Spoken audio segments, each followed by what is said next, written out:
Salut et bienvenue sur les rediffusions de Judo Salon ou Judo Balcon quand il fait beau, donc des séances de 30 minutes. La clé pour ces sessions, c'est vraiment de développer votre capacité d'adaptation. Donc pour cela, vous devez vraiment personnaliser ce que je propose. Par rapport à ce que vous avez appris vous-même dans votre club. Faites le lien direct pour réinvestir vos apprentissages à vous dans cet entraînement qui est solo. Et deux, évidemment, par rapport à votre forme physique, à vous de ralentir si besoin, c'est très important que ça reste agréable et dans le plaisir, ou à l'inverse, à vous d'aller chercher le double, le triple d'effort. Le plus important, encore une fois, c'est que vous soyez vous-même actif par rapport à votre séance, parce que si en plus vous développez cet état d'esprit, eh bien moi je crois qu'on gagne vraiment en sensation, en autonomie, et donc par la suite logique en progrès, plaisir et résultat. Alors on est parti. Allez, on est parti et on va commencer avec des simples rotations de bras. L'idée ici, c'est vraiment de réveiller le corps et de se mettre dans de bonnes dispositions. Bien sûr, on va faire des rotations dans les deux sens et pensez déjà que vous allez bien travailler durant cette session. On se détend autant qu'on se dynamise. On va ensuite passer par un peu de coordination pour réveiller le cerveau aussi. Et pour ça, on va faire un bras dans un sens, un bras dans l'autre. Donc partez tout doucement pour apprendre à le faire si c'est nouveau pour vous. Un bras qui part derrière, un bras qui part devant. Et puis si vous maîtrisez déjà, on y va dans un sens et bien sûr après on inverse, on fait dans l'autre sens. Après plusieurs répétitions, on va maintenant enchaîner sur quelques ouvertures de kumikata. Donc le kumikata, c'est la façon dont on tient le judogi, le kimono du partenaire. Donc pour cela, vous allez imaginer que vous attrapez les deux cols de votre partenaire qui est juste en face de vous et vous l'amenez à vous à chaque fois. Alors surtout, n'utilisez pas vos biceps, ne soyez pas crispés, mais plutôt à l'inverse, visez l'ouverture de tout votre buste. Pensez à fléchir légèrement les jambes pour vous sentir souple, être stable mais détendu et à ressentir toute l'élasticité de votre buste, toute son ouverture. Et on va chercher les deux cols du partenaire qu'on ramène à soi. Vous pouvez faire au moins une vingtaine de répétitions. Voilà, on va ensuite continuer avec les doigts parce que c'est très important au judo. Donc pour ça, on va tendre les bras en face, non crispés surtout, et on va tout simplement ouvrir et fermer ses doigts de façon énergique par série de 20. Donc on en fait 20 les bras en face, sans crisper, surtout vérifiez que vos bras ne sont pas crispés. Puis on va passer à une série de 20 en latéral, donc les bras parallèles au sol. Vérifiez bien que vous avez les bras parallèles au sol, pas des bras qui tombent, pas des bras en l'air. Et puis ensuite, on enchaîne avec une série de 20, cette fois-ci les bras bien en haut. Si ça commence à tirer, pensez à vous détendre. Dès qu'on commence à avoir mal quelque part, on pense à se détendre et à bien respirer. Vous pourrez répéter ces 3 séries, donc en face, parallèle au sol, en haut, plusieurs fois. Ce sont vos doigts autant que vos avant-bras qui se musclent. Et pensez, comme vous serez à l'aise par la suite sur le judogi du partenaire quand vous serez en randori, ce sera plus un problème. Le plus important, c'est de vérifier que vous êtes détendu avec une bonne respiration pendant cet exercice. Et si la douleur arrive vraiment fort, notamment dans les avant-bras, ne tordez pas votre corps pour avoir l'impression de compenser ou vos bras. Au contraire, redoublez de concentration sur votre respiration, sur une belle posture bien alignée, sur votre corps détendu et imaginez-vous puissant.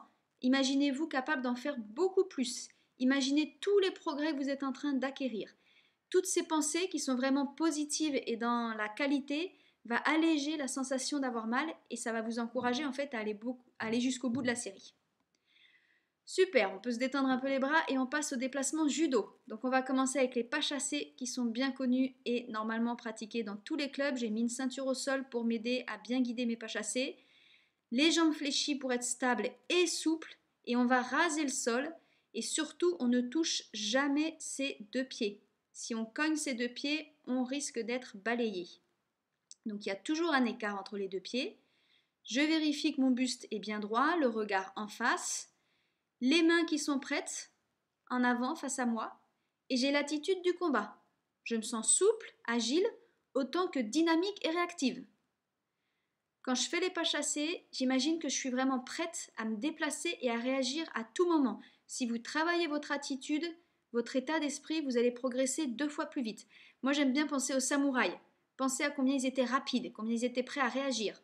Le regard bien en face, concentration, buste droit et détendu. Éventuellement, pensez à l'intérieur de votre nombril, juste en dessous de votre nombril, c'est là où est votre centre de gravité, donc c'est lui qui se déplace. Il doit se déplacer suivant la même ligne. Allez, on va poursuivre par des flexions totales. Donc on va fléchir maximum au sol. Attention, le dos bien droit, le regard en face, toujours. C'est bien votre nombril qui descend. Le reste, ça va suivre naturellement. Pensez que c'est votre nombril qui se baisse. Vous pouvez aller plus doucement, vous pouvez vous baisser moins. L'important, c'est vraiment la qualité. Si c'est difficile, encore une fois, faites-en seulement 4 ou 5 au ralenti. Pour ceux, les guerriers qui sont à fond, comptez une série de 20 dynamiques avec à chaque fois l'attitude dans le déplacement. Toujours l'attitude. Pensez rapidité et précision. Je suis précise, agile, rapide. Si ça tire sur les cuisses, je me concentre sur ma respiration et je vois loin. Je suis puissante, je suis capable. Je peux avancer bien plus. À chaque fois que je me baisse, je regarde que je suis bien en équilibre. Super, on va partir maintenant sur des déplacements avant-arrière. Vous inquiétez pas, il y aura une pause d'ici peu. Déplacement avant-arrière, on fait 2 pas chassés vers la droite, 2 pas chassés vers la gauche et pareil en arrière. À chaque fois, le corps bien en face, face au partenaire. On ne lui tourne pas le dos évidemment, mais on ne lui présente pas non plus son profil. Donc les hanches sont bien en face. Pensez toujours aux jambes fléchies, à l'écart des pieds, on glisse sur le sol de façon toujours agile, rapide. On est détendu dans notre dynamisme. Hop, vous pouvez faire à nouveau une série de 10, une série de 20, à vous de voir pour vous familiariser avec ce déplacement. Et une fois qu'on est à l'aise dans ce déplacement, on va ajouter la flexion totale comme tout à l'heure, avec cette fois-ci une petite difficulté de l'équilibre. Donc là, il s'agit vraiment de développer sa stabilité quand on avance et surtout quand on recule. Attention à ne pas se laisser entraîner en arrière. Toujours la même chose, n'hésitez pas à ralentir pour privilégier la qualité. La qualité, c'est la précision du geste, de la posture et de la concentration. Si vous vous habituez à avoir le souci de faire les choses bien, c'est tout un état d'esprit que vous développez et qui va être extrêmement bénéfique dans tous les domaines du judo. Le souci de faire chaque geste précisément. Super, une série de 10 c'est bien, une série de 20 c'est encore mieux et pour les guerriers assidus, vous pouvez aller jusqu'à 40 si vous êtes motivé. Ok, normalement le cardio est monté, on va maintenant se mettre face à la ceinture pour faire ce que j'appelle des piquets. Donc on avance ses 2 pieds l'un après l'autre devant la ceinture, puis on les ramène derrière la ceinture tout en avançant. L'idée là encore c'est d'être très précis et de gagner en vitesse seulement au fur et à mesure, ne commencez pas à toute vitesse. Les jambes sont bien légèrement fléchies, comme d'habitude, c'est toujours l'attitude judo, le buste droit, le regard en face, les mains sont prêtes, on est prêt à 100% pour réagir à toute action du partenaire. Vous pouvez faire 10 longueurs de ceinture et pensez à bien respirer. Allez, on passe en mode skieur avec des sauts cette fois-ci. Attention, c'est pas des sauts de kangourou. Toujours les jambes légèrement fléchies, souples, stables. On pense au nombril qui reste sur la même ligne horizontale quand on se déplace. C'est notre centre de gravité. On doit sentir à chaque fois qu'on est bien sur nos points d'appui. Là aussi, vous pouvez faire une bonne dizaine de longueurs, voire 20, voire 30. À vous d'adapter votre entraînement. Et on enchaîne avec des fentes. Alors attention, l'équilibre rentre fortement en jeu. Donc pour ceux qui découvrent, faites-le d'abord en marchant tranquillement, toujours en qualité, buste droit, regard en face, aligné dans la posture. Ce sont vraiment les jambes qui travaillent et je gère mon équilibre. Et ensuite, quand vous commencez à être familiarisé avec l'exercice, on y va en enchaînant 1 ou 2 séries de 10, c'est excellent. N'oubliez pas la position de vos mains. Allez, on fait une petite pause, prenez votre pouls pour ceux qui le souhaitent. Quand on respire, on se tient droit, on fait des grandes respirations efficaces, des respirations qui vont chercher l'énergie pour la suite, pour avancer. Dans chaque respiration, on peut se fixer sur une motivation. Est-ce que c'est le plaisir qu'on a à transpirer, le stress qu'on est en train d'évacuer, les progrès qu'on vise, la remise en forme sur laquelle on avance sans aucun doute? Ok, parfait, on continue sur les déplacements, les tai sabaki. Ce sont donc les rotations. Vous allez imaginer que votre partenaire arrive sur vous en vous poussant. Plutôt que de résister avec votre force, vous allez vous effacer. Évidemment, c'est l'esprit judo. Et c'est avec cette rotation qui part des hanches que vous vous effacez. Et le partenaire, lui, hop, il passe en avant, il passe devant vous. Pratiquez plusieurs dizaines de fois ces tailles sabaki. Toujours le regard en face, le buste droit et détendu, les jambes légèrement fléchies, je ne le répéterai jamais assez, c'est votre nombril qui se déplace. Et maintenant, vous allez pouvoir, une fois que vous êtes familiarisé avec ce taille sabaki, vous allez pouvoir ajouter le balayage. Vous allez accompagner votre partenaire. Pas besoin de donner de coups de pied, pas de besoin de mettre de force. Un accompagnement bien placé, le dessous du pied qui va regarder en l'air, bien le long du sol, et on garde le rythme. On peut faire 2 séries de 20, c'est idéal. Plus vous allez imaginer votre partenaire qui arrive et que vous accompagnez quand il avance, plus vous allez progresser. Ok, on va continuer avec les tailles sabaki, cette fois-ci qu'on va faire complet. Donc on se met sur une ligne et on doit finir sur la même ligne, mais le profil inverse. Donc tous ceux qui découvrent, prenez le temps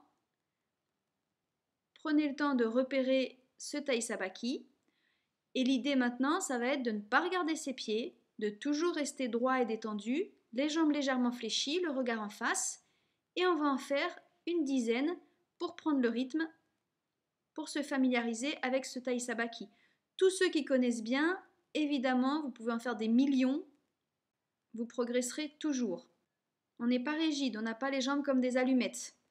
Vous devez développer vos sensations, sentez votre nombril, essayez de ressentir comment vous vous sentez. Là, on est sur vraiment un exercice de sensation, on se familiarise avec un déplacement et on le perfectionne. Si on le connaît par cœur, on le perfectionne. On le rentre en automatisme dans son corps. On le fait sien. Ok ? On va continuer avec la flexion complète. Donc bien sûr, on garde bien le dos droit. On imagine que le partenaire est en face, en réalité un peu décalé, et on va passer sous lui. L'important pour visualiser ça, c'est pour avoir un geste correct. Donc on imagine vraiment qu'on descend sous lui, dans le trou, et que lui va passer par-dessus. Vous pouvez faire 10 à 20 répétitions, toujours en vous concentrant sur cette qualité, et petit à petit vous ajoutez du dynamisme, et petit à petit vous pouvez accélérer, mais sans jamais perdre la qualité. Chacun doit trouver son rythme, et puisqu'on est à la maison, c'est vraiment l'occasion de travailler la qualité.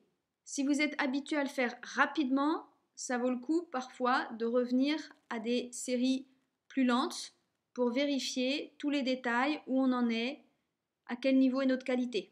On descend bien droit et on imagine le partenaire qui passe par-dessus. Si vous avez mal aux cuisses et que vous avez du mal à descendre très bas, peut-être que vous êtes blessé ou que c'est nouveau, descendez comme vous pouvez.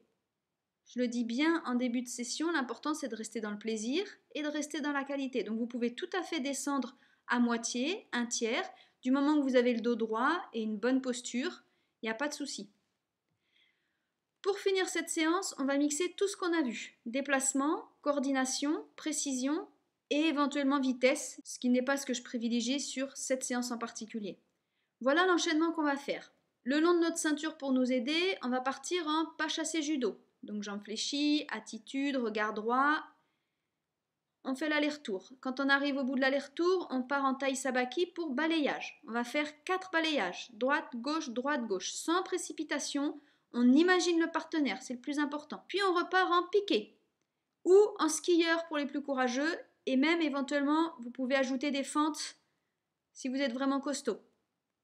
Là, on est dans la précision, le dynamisme. Précision des pieds et dynamisme. Ensuite, on enchaîne directement avec 4 seoi, 4 ippon seoi nage, toujours en taille sabaki. On descend bien bas, le dos droit, propre, équilibré. Et enfin, on repart en déplacement arrière, comme on a fait tout à l'heure, puis déplacement avant, toujours stable et attentif. Et on est placé pour osotogari. Lorsqu'on arrive en déplacement avant, notre pied est placé pour faire un bel osotogari. On va faire 10 séries avec précision, dynamisme et surtout concentration. Visualisez votre partenaire, soyez toujours attentif à ce qu'on fait, au moindre détail, quitte à aller plus lentement. Allez, pas chassé judo, un aller-retour, fléchi, le buste droit, le regard droit, taille sabaki pour 4 balayages, droite, gauche, gauche. Allez, je repars tout de suite en piqué, dynamisme, mais précision des pieds, pas n'importe quoi, toujours le regard en face.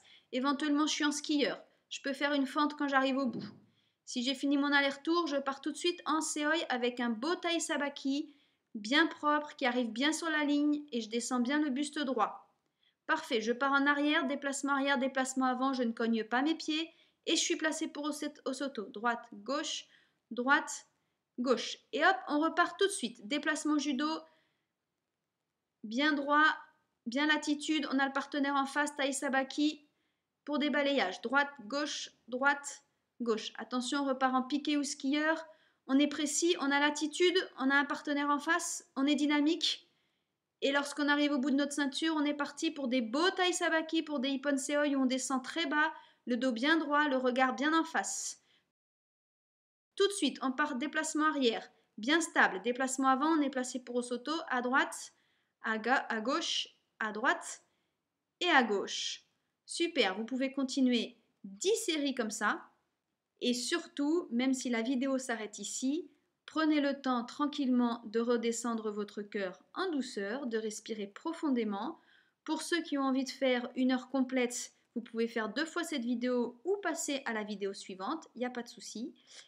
Et on se retrouve pour la deuxième session. À demain. À demain. Salut et bonne journée, merci d'avoir été là. Bye bye.